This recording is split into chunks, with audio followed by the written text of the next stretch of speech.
Hello and welcome, brothers. Today I will be unboxing and reviewing the Warhammer 40,000 Grey Knight Terminators. I do have a Grey Knight's army. It's buried somewhere on my channel. You go check it out. It's quite a small army and it does have some Terminators in it, but I really like the look of these because I think you can make these custodians or whatever you want to call them. So you get 5 Terminators in the box. I think the price is about £28, so I think it's about the same price as a normal Terminators, but there's so much more detail on these, and they're just really cool looking. You can have them with the swords, with the halberds, with the hammers. There's a really nice flag on there that I think is pre-molded. Anyway, let's open these up.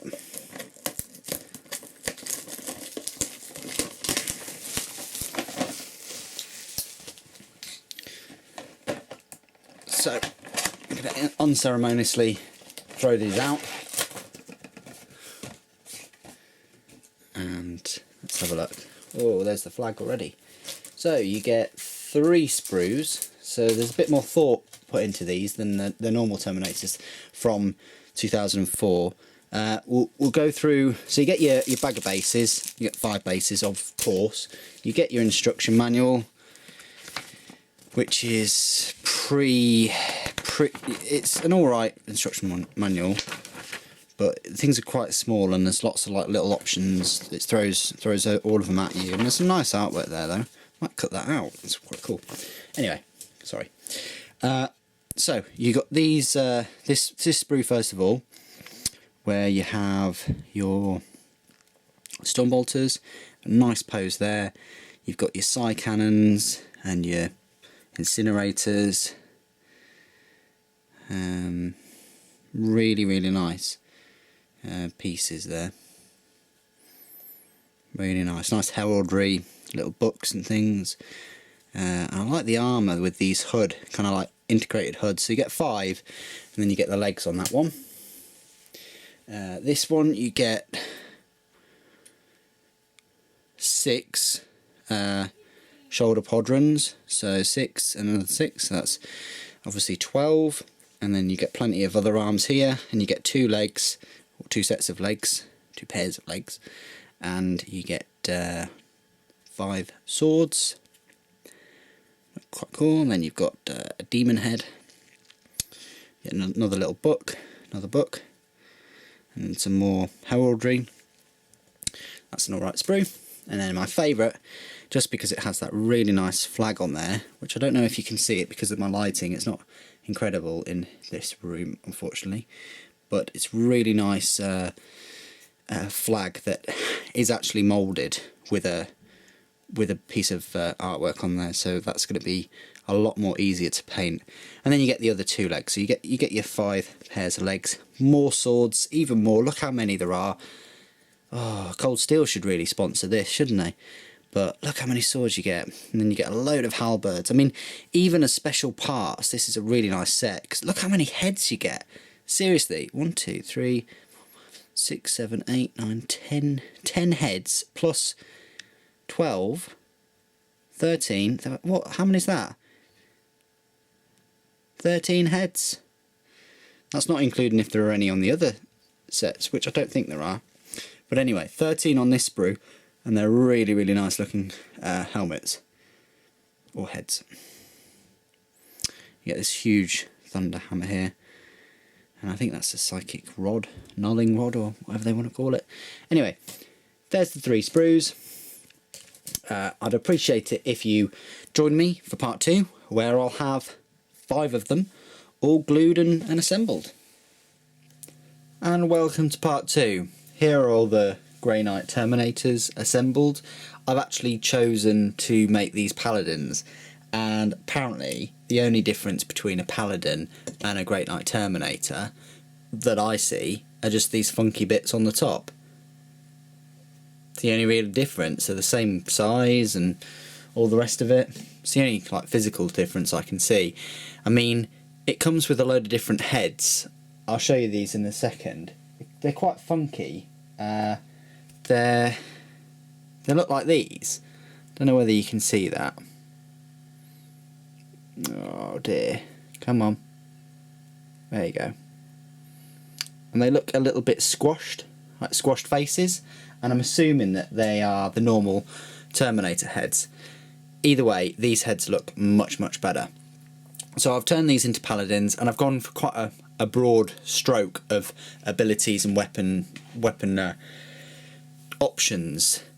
I do want to get a second squad of Paladins at some point. I know they're stupid expensive in terms of points, but I do want to get a second squad, and I might even get another squad of Terminators, and probably another squad of just normal Grey Knights, because I'm quite impressed with all these plastic models. Never had this much choice for my Grey Knights army. I might even fill it out with a Land Raider or a Storm Raven at some point. Who knows? Anyway, back to these Grey Knight Terminators. They're a really nice box to work with. Assembly difficulty, I'd say probably 3 out of 5. Not too difficult. If you built Terminators or Space Marines before, they're not that difficult. I mean, I'd personally say that they're a little bit more difficult than Terminators because they've got all these optional extras and things like that I will show you shortly. Now, the options I've gone for this Paladin kind of sergeant fella. He's got his robe, and he's got a force sword and his Stormbolter, his little shield thing, and 2 swords. So that's kind of like the big cheese, really. But I mean, to be honest, he wouldn't look out of place in a normal Grey Knight squad. So that's that Paladin. I've gone for the sword because I thought I read the rules a little bit wrong, or should I say I misinterpreted them, because the halberds, these force axes, as they're kind of detailed in the 40k rulebook, on the surface they look quite good because it's +2 initiative, and I was thinking, oh yeah, initiative 6, that's excellent. No, because they're unwieldy and they two-handed weapon, mainly because of the unwieldy rule, they actually they're treated as initiative 1.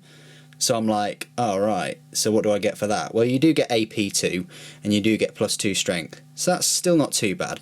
But either way, in a way, I wish I put a sword on the Apothecary. But this is the Apothecary. It's kind of like a pose with this Narthessium. And Narthessium's good for the squad because it means that the squad have feel no pain. So if on an unsaved save, or on an unsaved save, yeah, they can roll a dice, and that will, on a roll of 5 or a 6, they can ignore that wound. So they get a save after a save, so to speak, so long as this guy's alive. So that's the main guy, the Apothecary Paladin, and this guy, a bit funky looking. I call him the Demon Hammer. He's got this Demon Hammer, which is brilliant. Really sweet. Look how long that weapon is. I mean, that's just crazy. And he's got the side cannon. I won't bother with an incinerator or the silencer unless you're specifically going against demons all the time. I wouldn't really bother with them. The side cannon is the way to go, especially on a Terminator, because he doesn't count as moving in terms of like heavy weapons. He gets the 4 shots on that, and that's rending. I think it's strength 7 as well, so pretty decent. This is just a run-of-the-mill kind of guy. He's got his force sword and his Stormbolter. Kind of like mid-swing, mid-chop. But look at the size of the sword. It's huge. I mean, have I got a normal Space Marine here? I say normal Space Marine. Yeah, look at the size. The sword from hilt. Look at that. So that sword in total is what, 7 foot long? So yeah, that's mid swing. So hope he manages to follow that through. But yeah, so that's just normal guard with the force sword. And I think the force sword rules are that it ups your invulnerable save by 1. So instead of 5+ for him in combat, it'll be a 4+. So 50-50 chance, pretty cool. And the Brotherhood Banner, they call it. It's nice because I don't have to paint this now. It's all kind of detailed already, so I just need to paint by numbers on it, which is excellent. And he's just like, yeah, you like my flag? Huh? You like my flag? Have my cyborg ammunition. But yeah, enough with silly accents. So yeah, it's and he's quite a good looking model also. So yeah, as you can see, I'd love to bulk it out with a few more swords, maybe even some falchions, which would be excellent. Also all in some good poses. So yeah, that's my kind of review of the Grey Knight Terminators, or Paladins in my case. If you have enjoyed this review, stay there, because I'll show you, as I always try and do, all the spare parts. So here are all the spare parts that you'll have left over. I love doing this because I don't think many people do this, and I would find it very interesting as a hobbyist. So you get 2 Stormbolters spare, you get a load of hands, a load of arms, some shoulder pads, which are quite nice shoulder pads. You get a fancy halberd with the scrolls already on it, and you get 3 bog standard ones, 1 with 1 hand and 2 with 2 hands. You get 3 4-swords. You get a ton of falchions there, a ton of the dual swords. You get this, if you haven't used it, you get this kind of demon head with a hand on it, which is awesome. And you get a load more heads. You get the silencer and the incinerator and the null rod. You get a load of these cool little shields that I suppose you could really put on other Space Marines if you really wanted, or on, well, whatever. I mean, might actually put them on my normal Grey Knights. And then you get a load of scrolls still, and like a little book. So yeah, that's all the spare parts. You get quite a lot. But there you go. That's my review on the Grey Knight Terminators. Thank you very much for watching. The Emperor protects.